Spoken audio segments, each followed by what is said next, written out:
Assalamualaikum warahmatullahi wabarakatuh. Sebelumnya, perkenalkan nama saya Muhammad Baswa Alifuddin dari SMA Negeri 2 Jombang. Pada kesempatan kali ini, saya akan menjelaskan atau memberikan rangkuman tentang materi pembelajaran Bahasa Indonesia kelas 11 bab 1, yaitu teks argumentasi. Sebelum kita masuk ke pembahasan, silahkan like, komen, dan juga subscribe. Terima kasih.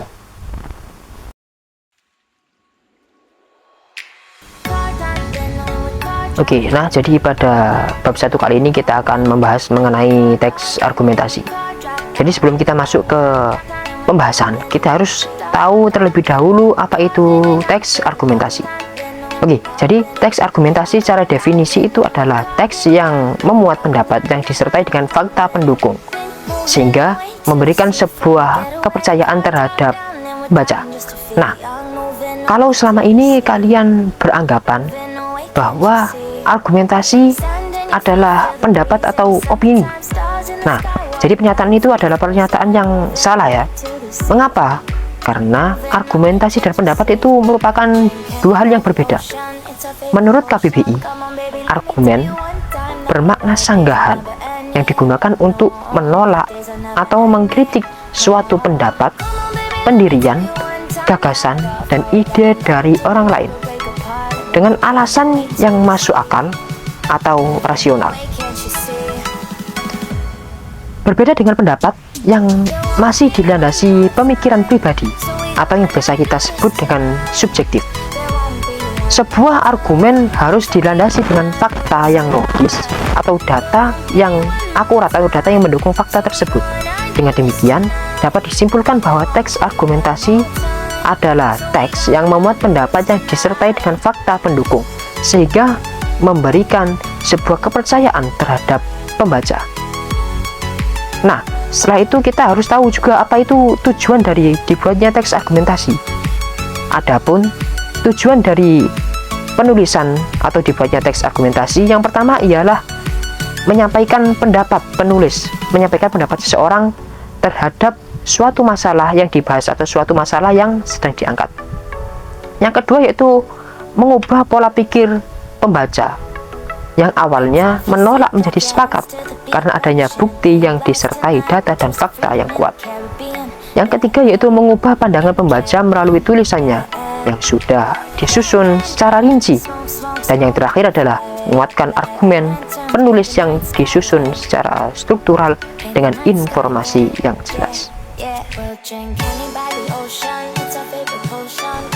Sama seperti teks pada umumnya, teks argumentasi juga memiliki struktur. Teks argumentasi ini memiliki 3 struktur. Yang pertama yaitu pendahuluan. Nah, jadi pendahuluan sama dengan struktur lainnya. Teks argumentasi ini menampilkan bagian pendahuluan berupa masalah yang terjadi, dan biasanya pernyataan di bagian ini harus dibuat menarik. Kenapa? Agar dapat menarik minat pembaca. Selanjutnya yang kedua adalah argumen utama atau biasa disebut dengan tubuh argumen. Setelah memaparkan dasar suatu masalah yang disertai dengan argumen singkat, maka bagian isi berisi fakta yang akan mendukung argumen di pendahuluan.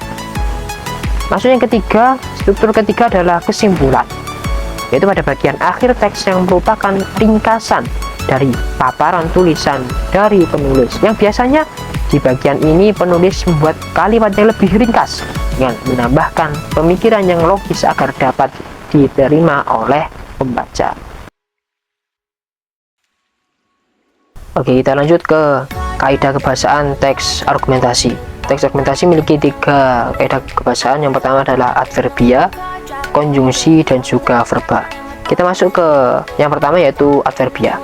Jadi adverbia itu adalah kata keterangan, yaitu kata yang berfungsi memberikan keterangan pada verba, adjektiva, atau seluruh kalimat. Adverbia ini terbagi menjadi beberapa jenis lagi. Yang pertama yaitu kata keterangan tempat, itu menunjukkan lokasi terjadinya peristiwa. Contoh, di, ke, dari, sini, sana, situ, atas, bawah. Buku itu disimpan di meja. ada kata di sebagai kata keterangan. Selanjutnya kata keterangan waktu menunjukkan kapan suatu peristiwa terjadi. Contoh, kemarin, hari ini, besok, tadi, sekarang, nanti. Ia belajar semalam, ada kata semalam. Nah, itu menunjukkan kata keterangan waktu. Lanjut ke kata keterangan alat, yaitu menunjukkan alat atau sarana yang digunakan. Contoh, dengan, menggunakan, memakai. Surat itu ditulis dengan pena. Ada kata dengan pena menunjukkan kata keterangan alat. Selanjutnya kata keterangan syarat, yaitu menunjukkan syarat agar suatu peristiwa dapat terjadi.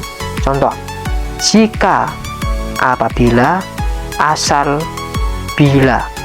Kamu akan lulus jika belajar sungguh-sungguh, ada kata jika. Selanjutnya kata keterangan sebab yang menunjukkan alasan terjadinya suatu peristiwa. Contoh, karena, sebab, oleh karena itu. Ia tidak masuk sekolah karena sakit. Nah, karena sakit ini merupakan sebab. Kita masuk ke bahasaan yang kedua, yaitu konjungsi atau biasa kita sebut dengan kata hubung. Konjungsi berfungsi menghubungkan kata, klausa, kalimat atau paragraf. Nah, konjungsi ini juga terbagi menjadi 3. Yang pertama konjungsi intra kalimat, menghubungkan unsur dalam satu kalimat. Contoh, dan, atau, tetapi, karena, sehingga. Ia rajin belajar dan disiplin. Ada kata dan, itu kan kata hubung. Konjungsi antar kalimat menghubungkan satu kalimat dengan kalimat lain. Biasanya terletak di awal kalimat. Contoh, oleh karena itu, namun, demikian, selain itu, sebaliknya. Ia sakit, oleh karena itu, ia tidak masuk sekolah. Selanjutnya konjungsi antar paragraf, itu menghubungkan satu paragraf dengan paragraf berikutnya. Contoh, selanjutnya, di samping itu, lebih lanjut, berdasarkan hal tersebut. Paragraf berikut diawali dengan selanjutnya, bla bla bla. Masuk ke kaidah kebahasaan yang ketiga, yaitu verba atau kata kerja.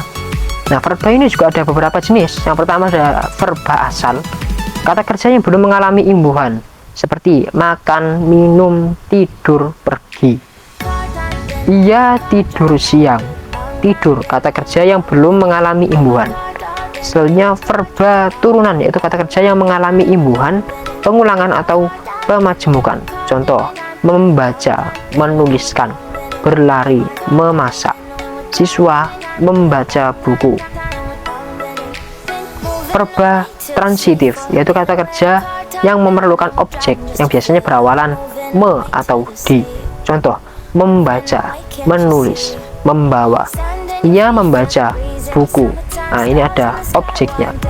Verba intransitif, kata kerja yang tidak memerlukan objek. Contoh, tidur, pergi, datang, berlari. Anak itu berlari, jadi tidak ada objeknya. Nah, oke, itu tadi penjelasan atau rangkuman dari materi pelajaran bahasa Indonesia kelas 11 bab 1, yaitu teks argumentasi. Kita telah membahas mulai yang pertama, yaitu tadi definisi, tujuan, ciri-ciri, jenis, sampai dengan struktur dan juga kaidah kebahasaan teks argumentasi. Terima kasih telah menyaksikan video ini. Wassalamualaikum warahmatullahi wabarakatuh.